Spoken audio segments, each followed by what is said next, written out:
ए जी, का हो बोला। अब हमके अपने घरे लिया चला। अपने घरे हाँ, दुई बात हमार सुन ले। सुनावा। अरे जौने दिनवा गोरी हमारा घर आई जाबू, मस्ती भुलाई जाबू ना। ये का कहा था वो? सुनी ला, रोटी तो हसे पोआईब, बर्तन तो हसे मजवाईब, थोड़े दिन वही में घर से अघाई जाबू, मस्ती भुलाई जाबू ना। ये का सुनावा था तू?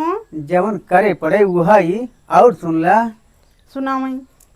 गाय भैंस चरवाईब, गोबर तो हसे उठवाईब, महीना 15 दिन में नैहर पर आई जाबू, मस्ती भुलाई जाबू ना।